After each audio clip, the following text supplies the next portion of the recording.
A prophecy is a foretelling or a prediction of what is to come or who is to come. In today's video I will explain the first civilization, prophecies and prophets. These were capable to look through time to see events before they happen. Juno, a member of the Capitoline Triad of the first civilization, explains to us that they were able to look through time by using the definition device going by the name of the Eye, a device that was later destroyed by Minerva. But how?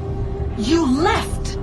You destroyed the device! Did you think there was only one? To this, they were able to make calculations on future events and create prophecies of what was to come. They learned that another total catastrophe was about to happen in the future and left behind warning messages for the next generations to come. To prevent the total catastrophe, the Isu looked through time and saw the branches of possibilities and multiple possible timelines. If you don't understand that, well, think of it in this way. They can see the future and want to prevent it. But how do you prevent what is to come? Well, if you can look through time, you can carefully make calculated decisions that will help you to prevent something from happening.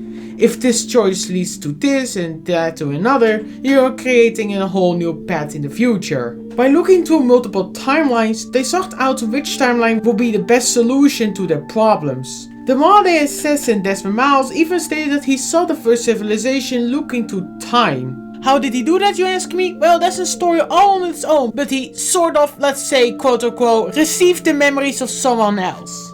He saw glimpses of Adam and Eve and their escape from slavery. He saw the beginning and the end of the war between the first Civ and humans. He saw Minerva, Juno, and Tinia trying to work out their calculations. At least that's what they called them. They had these tools, these powerful machines that could predict possible futures. Not what was going to happen, but what could happen. Probabilities. And, well, they spent a lot of energy trying to figure out what was the most likely scenario for the future. Theirs and ours. As stated here by Desmond Miles himself, there was a lot of speculation involved and something could go wrong. But still they tried to find the best solution for the future. Minerva herself even spoke across time to make certain events happen, to let things go according to plan. In time, she too stopped looking, and instead began to speak. She called out across time, in the hopes that you might be saved. She hid messages where none might find them, save for you and those within this place. Fascinating. The problem though that the first civilization could encounter is that someone started messing with them. As an example here, according to Juno herself, she threw away Isu messengers that were made and left behind for Desmond. Plus Juno also messed with more of Minerva's plans. But first we called to you, that you might try again. We thought it would be safe with her gone. Now I see we were deceived. She survived, she endured, and then she began to work. For centuries, Tinia and I walked the world, hoping to rekindle the spark of civilization. We shared what we knew as best we could. We were not the only ones, but for all the power we wrought, still death would claim us. But before it did, I would have one last look to know if we had succeeded. Now I see we were deceived. This makes the probabilities of future events uncertain because something or someone can always change the chains of events. Now we will go to the prophets. What is this? What prophet? What did you find, Uncle? Just another damn mystery. The text here roughly translates to only the prophet may open it. A prophet is a certain person destined to follow a path that the first civilization laid out for them. These who leave behind clues among many other things so this one person can fulfill a certain calling. One of these prophets was none other than the legendary assassin mentor Ezio Auditore da Firenze. It was foretold that the prophet will appear when the second piece of Eden is brought to the floating city. This was written down in the Codex of Altair hundreds of years before the birth of Ezio Auditore da Firenze. When the second piece of Eden was brought to Venice in the year 1488, Ezio confronted the Grand Master of the Italy Rite of the Templar Order, Rodrigo Borgia. Rodrigo believed that he was the one who was spoken of, but he was wrong of course, because Rodrigo was never meant to be the one who was gonna open the Vatican vault in Rome. That was Ezio's role and calling. See it as a form of destiny created by higher mights. In this conflict, Rodrigo escaped and Ezio got his revelation, so to say. Paola? He's gone, but we have what we came for. No. I need to go after him. Do you really now? Or are you here for another reason, my son? Theodora? What? What are you all doing here? Perhaps the same thing you are, Ezio. Hoping to see the Prophet appear. I came here to kill the Spaniard. I couldn't care less about your Prophet. He never showed up. No? But you did. What? A Prophet's arrival was foretold. And unbeknownst to us, here you are. Perhaps all along, you were the one we sought. Cosa? Who are you? Niccolò di Bernardo de Machiavelli. I am an assassin, trained in the ancient ways to safeguard mankind's evolution. Just like you, and each one of us here. You are all assassins? Paola. Volpe. It's true, Nipote. We have all been guiding you for years, teaching you the skills you would need to join our ranks. One day, actually it was a lot later, like a decade or so, Ezio and the other assassins came together in the Villa Auditore. By using the second piece of Eden and the Codex of Altair, a new secret was revealed. It is a map of the entire world, but there are lands shown here that do not exist. Apparently they do exist. I imagine they've yet to be discovered. Or rediscovered. How is this possible?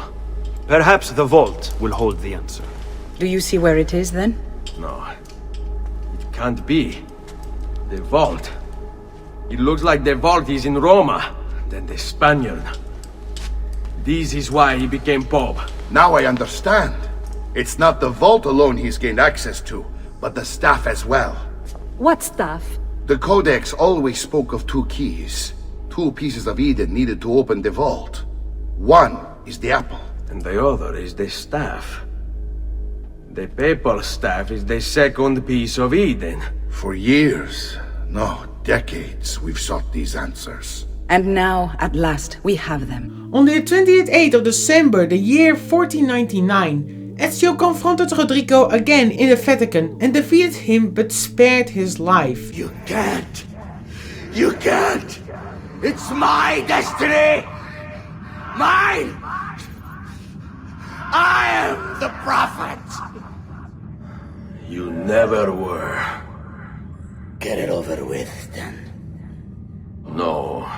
By combining the 2 pieces of Eden, he got access to the vault. Here Ezio met Minerva herself. This was also the first time in assassin history that a first civilization member talked in person to the assassins. And I mean in some physical form. I made a video about that, which I have linked in the description down below if you want to check it out yourself. It was revealed here that Ezio was nothing more than just a messenger, a courier who was about to deliver a letter containing an important message to someone else. Someone who was gonna relive his genetic memories one day. I speak of course here about his descendant Desmond Miles. Ezio learns here about the upcoming total catastrophe that will hit the earth in the future. But Minerva did not state when it was gonna happen exactly. Don't understand. Please wait.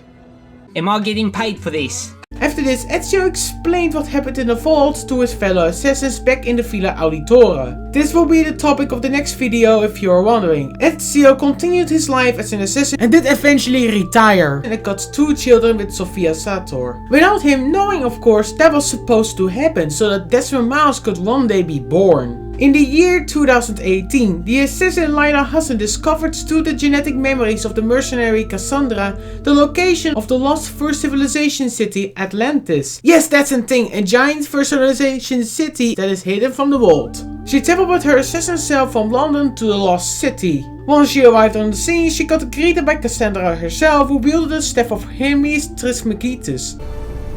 True knowledge exists in knowing that you know nothing. A good friend told me that once. This entire situation is one video all on its own, so I'm just gonna keep it short and simple. Cassandra calls Lila the prophesized one who will bring balance and gives her the staff. Pythagoras was right. You are the key to the prophecy. You will restore the balance, Layla. I have fought in too many wars. I have seen too many people die. I have walked from one end of the earth to the other. This belongs to you now.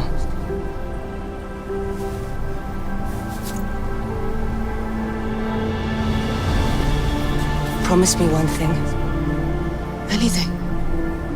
When you are done, destroy it.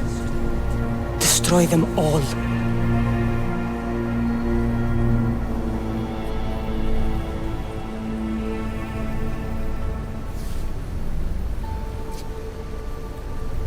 As she passes on the staff to Lila, she dies.